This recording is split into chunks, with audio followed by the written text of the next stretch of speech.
The pregnancy test sat on the cold porcelain of the bathroom counter, two clinical pink lines staring up at me like a silent, mocking accusation.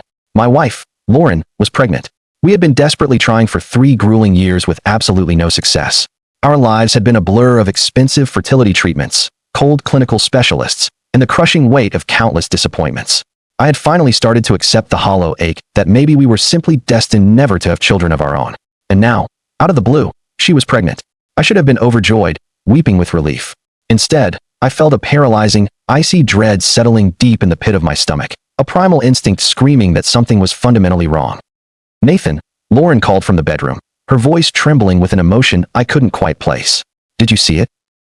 "Yeah," I said, my voice sounding distant as I stared at those two vivid pink lines. "I see it." She appeared in the doorway a moment later, her face radiating an artificial glow of happiness. "Can you believe it? After all this time, after everything we went through, we're finally going to have a baby." "Yeah, finally," I replied, the words feeling like lead in my mouth. She frowned, the mask of joy slipping slightly. "You don't seem excited, Nathan. Why aren't you happy?" "I am. I'm just surprised." Dr. Reeves was very specific. He said our chances were less than 5% without proceeding to full IVF. "I know," she whispered, stepping closer. "It's a miracle. A genuine miracle." She threw her arms around me, pulling me into a desperate embrace. Our miracle baby. I hugged her back, but the suffocating feeling of dread refused to dissipate. Something was fractured. I could feel the life vibrating in the air between us. Over the next few days, I tried my best to shake the haunting suspicion. Lauren was suddenly radiant, consumed by a whirlwind of planning the nursery, obsessing over baby names, and broadcasting the news to everyone we knew. Her mother wept with unbridled joy. My parents were absolutely thrilled, finally seeing the promise of a grandchild. Everyone was soaring in a state of bliss except for me. I couldn't explain the nagging sense that the math simply didn't add up. We had endured 3 years of perfectly timed intimacy, exhausting ovulation tracking, and invasive treatments, and nothing had ever worked. Dr. Reeves had been brutally clear. My sperm count was low and Lauren had persistent hormonal issues. Our chances of conceiving naturally were virtually non-existent. And yet, here we were, celebrating a biological impossibility. A week after the positive test, Lauren had her first prenatal appointment with Dr. Reeves, her gynecologist of 5 years. "Want me to come with you?" I asked that morning, watching her closely. "No, it's okay," she said, avoiding my gaze. "It's just a routine confirmation appointment. The real ultrasound isn't for another few weeks. You can come to that one. It'll be more special." "You're sure?" "Positive. You have that crucial client presentation at work anyway. Don't miss a career-making moment for a blood draw." She was right. I had a massive presentation that afternoon. Yet, a heavy weight in my chest made me hesitate. "Okay, call me as soon as you're out." "Of course," she said, kissing me briefly before heading out the door. I went to work, delivered my presentation, and closed the deal, but my mind was 1,000 miles away the entire time. That evening, Lauren came home significantly quieter than usual. The vibrant glow from earlier in the week had noticeably dimmed into a pensive, nervous energy. "How'd it go?" I asked, searching her eyes. "Fine. Everything's fine. The baby's healthy." "That's great. What exactly did Dr. Reeves say?" "Just the usual medical stuff. Prenatal vitamins, avoid certain foods, come back in a few weeks for the scan." "Did he seem surprised about the pregnancy, considering what he told us before?" She looked at me sharply, her eyes flashing with a sudden, defensive anger. "Why on earth would he be surprised, Nathan?" "Because he told us our chances were effectively zero, Lauren. Miracles happen. Why are you being so weird and suspicious about this?" "I'm not being weird. I'm just trying to understand the science of it." "Understand? What is there to understand? We're finally having a baby. That's all you need to understand." She turned and stormed upstairs, effectively ending the conversation. I stood alone in our silent kitchen, the dread intensifying into a cold, hard certainty. Over the following weeks, Lauren became increasingly distant, a ghost in our own home. She claimed she was tired all the time, citing the pregnancy as an excuse for her lethargy. She didn't want to be intimate, claiming her body felt foreign to her. I noticed she spent hours on her phone, typing furiously and then quickly locking the screen whenever I entered the room. "Who are you texting so much?" I asked one evening, unable to stay silent. "Just my mom and that new pregnancy forum I joined." "Why are you hovering?" "No reason. You just seem distracted, like you're somewhere else." "I'm growing a human being inside me, Nathan. I'm allowed to be a little distracted." It was a fair point, but it felt like a shield. When the 8-week ultrasound appointment finally arrived, I insisted on going. "Really, Nathan, you don't have to take time off work." "I want to. I want to see our child." She couldn't argue with that without looking guilty. We sat in Dr. Reeves's sterile waiting room. I had met him several times during our long, painful fertility journey. He was a handsome man in his early 40s, always professional, poised, and friendly. Lauren had always spoken of him with a high degree of reverence. "He's the best in the city," she'd say. "So knowledgeable, so caring." Sitting there, I watched the other patients, women in various stages of pregnancy, some with partners, some alone, all trusting this man with their lives and the lives of their unborn children. "Lauren Morrison," a nurse called out. We followed her back to a small exam room. Lauren changed into a thin paper gown while I waited in the hall. When I was called back in, Dr. Reeves entered a moment later, smelling of expensive cologne and antiseptic. "Lauren, Nathan, congratulations. This is truly exciting news," he said, though he didn't quite meet my eyes. "Thank you," Lauren replied softly, staring at the ceiling. "Let's take a look at this baby, shall we?" He prepped the ultrasound machine while Lauren lay back on the table. I stood beside her, gripping her hand, but it felt limp and cold. Dr. Reeves applied the blue gel to her abdomen and began the scan. Suddenly, the room was filled with the rhythmic, rapid-fire sound of a heartbeat. "There's your baby," he said, pointing to a flickering blob on the dark screen. "Strong heartbeat, measuring right on track." I stared at the screen, desperately trying to feel a spark of fatherly connection, but all I felt was the crushing weight of the unknown. "Based on the measurements, I'd say you're exactly 8 weeks along," Dr. Reeves continued. "That would put the date of conception around mid-January." The world seemed to tilt. I did the math in my head instantly. Mid-January. I had been out of town for a mandatory work conference during the second week of January. Lauren had stayed home alone. "Actually," Lauren interjected, her voice tight and high-pitched. "I think it might have been late January. My cycles have been so irregular lately." Dr. Reeves glanced at her, then back at the screen, a flicker of something passing over his face. "The measurements are quite precise, Lauren. I'd say mid-January is by far the most likely window." "Okay," Lauren whispered.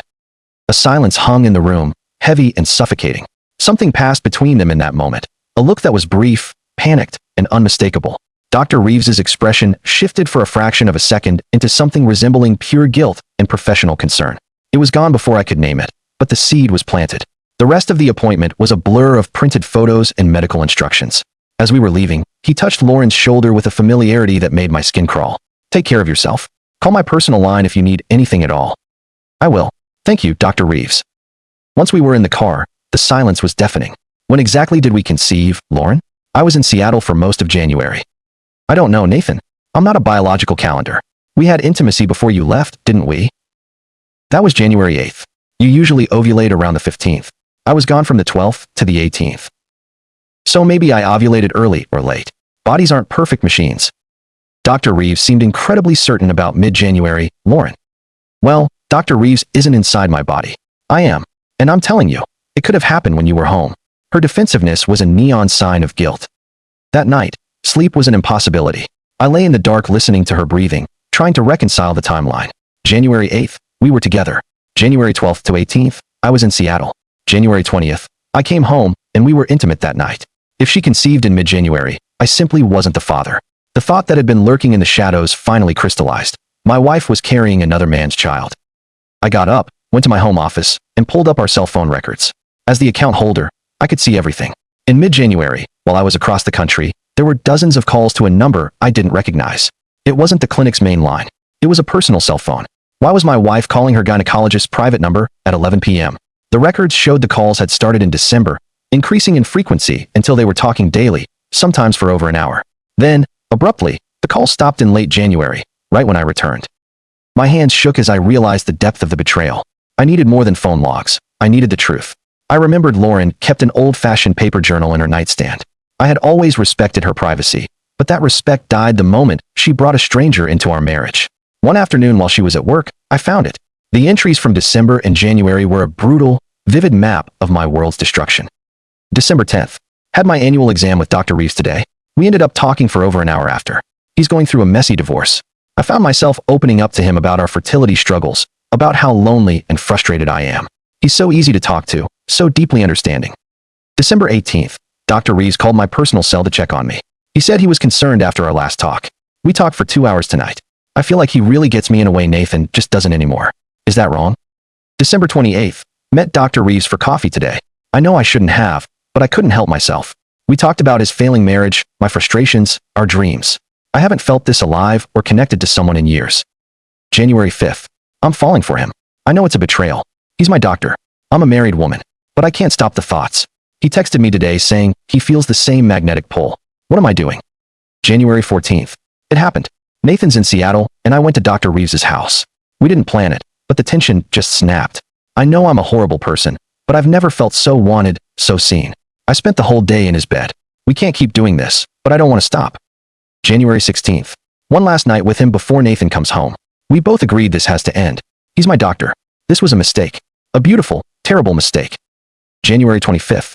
I think I might be pregnant. I took a test today, negative. But I feel different. If I am, I don't know who the father is.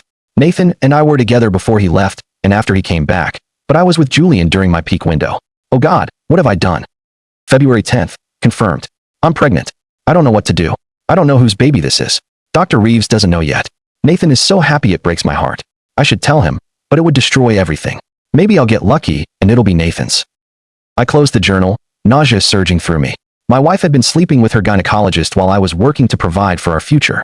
She was planning to let me raise another man's child, to let me bond with a baby that was a living monument to her infidelity. It wasn't just a mistake. It was a calculated, cold-blooded deception. I took photos of every page. Evidence for the coming war. Then I called a lawyer. I need a paternity test, I told her. But she's only 2 months pregnant. There is a non-invasive prenatal paternity test, she explained. It uses the mother's blood and the father's DNA. It's highly accurate, but she has to consent to the blood draw. And if she doesn't? Then you wait until birth. But Mr. Morrison, if you suspect the child isn't yours, do not sign that birth certificate. Do not establish legal paternity, or you'll be paying for that betrayal for the next 18 years. That evening, I was waiting for her in the living room, the journal resting on my lap like a loaded gun. Nathan, what's wrong? You look, she saw the book. Her face turned the color of ash. Why do you have that? Sit down, Lauren. You read my private thoughts. That's a violation. Sit down. My voice cracked like a whip. She sank onto the couch, her hands instinctively shielding her stomach. I know about you and Dr. Reeves. I know everything. She burst into tears instantly, a pathetic display of delayed remorse. Nathan, I can explain, it wasn't. You had an affair with your doctor while I was in Seattle. You wrote about it in detail, Lauren. It was a mistake, a moment of weakness. It's over now, I swear. I love you. You don't even know if this baby is mine, I said, the words cutting through her sobbing. She froze, her eyes wide with terror. What? I read it all. You wrote that it could be mine or his. Is that true? Tell me to my face. I don't know. The timing. It could be either of you, she choked out. The confirmation felt like a physical strike to my chest. How could you do this? How could you let me celebrate this? You were going to let me raise his child. Because I want it to be yours.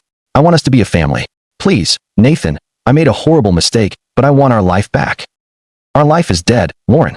A 50% chance of being a father isn't enough. We're doing a prenatal paternity test. Now. No, please. Can't we just wait? Think of the stress on the baby. The test is safe. You're doing it, or I am walking out that door and filing for divorce tonight. You cheated while we were trying to conceive.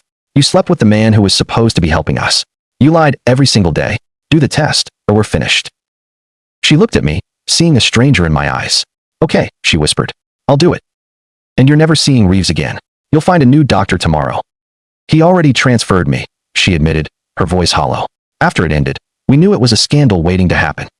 How incredibly professional of you both, I spat. The following week was a descent into hell. We went to the lab in total silence. She gave blood, I gave a swab. Then we waited. I moved into the guest room, unable to stand the scent of her or the sound of her voice. She tried to apologize, tried to blame her emotional state and the frustration of infertility. It wasn't about you, Nathan. I just felt broken and he made me feel whole. So you gave him your body and potentially my future? I was there for every tear, every failed test, every appointment. I was the one holding you, but you chose the man with the lab coat. You didn't just break our marriage, Lauren. You incinerated it. Does he know? I asked one night. I told him. He said he'd pay child support if it's his, but he wants nothing to do with me. He's trying to save his career. I hope he loses everything, I said coldly, just like I did. The results arrived on a Thursday. I didn't wait for her. I picked up the envelope and sat in my car, my heart hammering against my ribs. I tore it open. Probability of paternity, 0%. The tested man is excluded as the biological father. The world ended in that parking lot. All the dreams of holding my child, of teaching them to walk, of a future, all gone. It was his. The baby belonged to the man who had violated his professional ethics and my home. I drove home in a murderous calm.